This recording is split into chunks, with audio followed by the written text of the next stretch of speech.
Let me just see how close he'll let me get the snare. I don't think I can get him from here.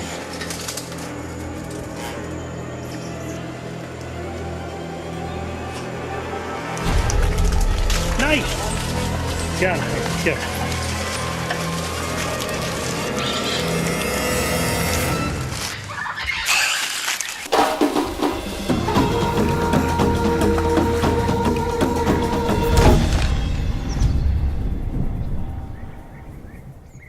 Whenever we visit a location, I'm always on the lookout for my next potential lizard catch.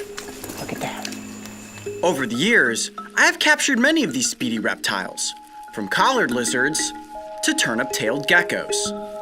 However, on the Pacific side of Costa Rica, there's one particular lizard that has evaded me for several years: the Spiny-Tailed Iguana. A giant amongst resident lizard species, this iguana may look slow and lumbering with its calm demeanor. However, this creature is incredibly quick when it needs to be. Catching one by hand can be difficult, so today I'm going to employ a strategy that many herpetologists use in the field to get up close with lizards. Using a bamboo pole, some paracord, and a multi-tool, I was able to build a snare that would allow me several extra feet of reach.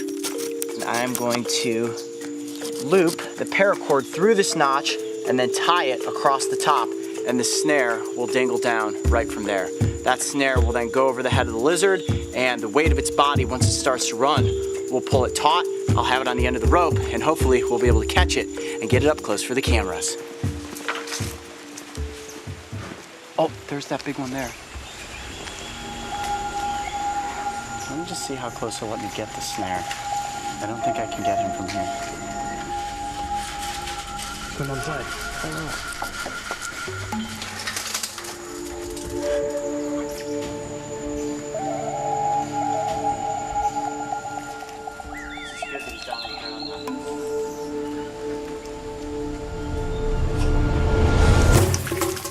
Nice! Got it. Good. Oh my gosh, that's a big lizard. It's a big lizard. Hold on. I'm gonna grab right back his head.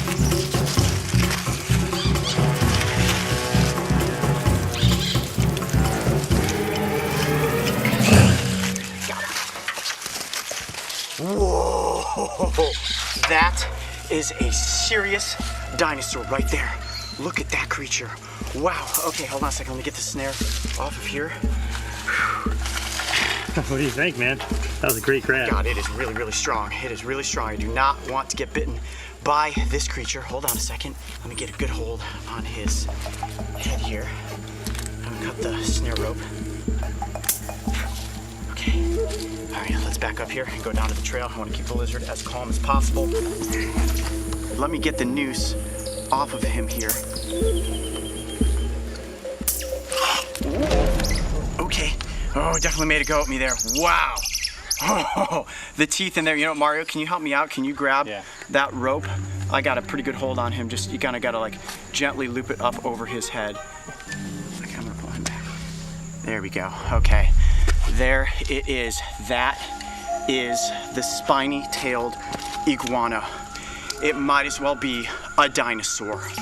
Oh, can you guys believe it? It has taken me days to capture one of these lizards. Now, let's take a real good look at this creature. Look at the spines running down the length of the body, and then of course here on the tail, and you can see where they get that name, Spiny-Tailed Iguana. If you zoom in there, you can see all the spines running along the length of the tail.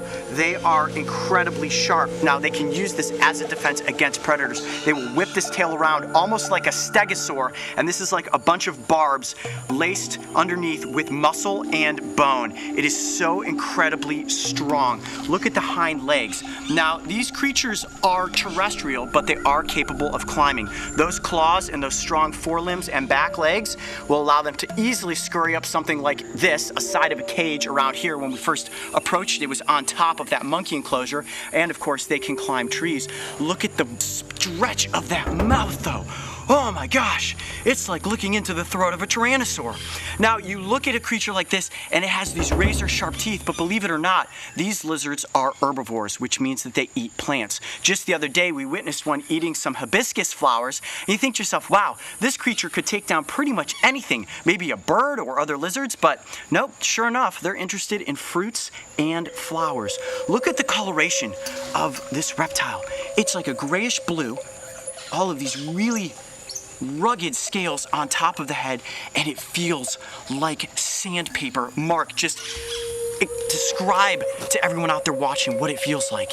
Oh wow. It feels like it's about like 100 grit sandpaper. It could do some damage if it whipped you. Yeah. Well, you can understand why it was so dangerous for me to try to capture one of these by hand. And I think I could have done it if I had gotten it right behind the head. But a bite from a lizard of this size can easily send you to the hospital. Not only are the teeth sharp, but they're curved backwards. So if it bites and shakes its head, yeah, your fingers are going to get shredded. Can you imagine something like this, 60 plus million years ago, and maybe 3 or 4 times the size, because that's what was here on the planet during the time of dinosaurs. So impressive, so unbelievably prehistoric. This was absolutely incredible. I have been trying for days to catch one of these lizards, and sure enough, here, hanging out at Kids Saving the Rainforest, and I managed to get the Spiny-Tailed Iguana up close for the cameras. I'm Coyote Peterson. Be brave. Stay wild. We'll see you on the next location. All right, well, this is it, the moment that we release the Spiny-Tailed Iguana back into the environment. Gotta be really careful that I don't take a bite here. I'm gonna set it down right there. 1, 2, 3. Whoa! That was a fast lizard. If you thought catching a spiny-tailed iguana was exciting, make sure to go back and watch the time I managed to get a collared lizard up close for the cameras. And don't forget, subscribe so you can join me and the crew on our next location.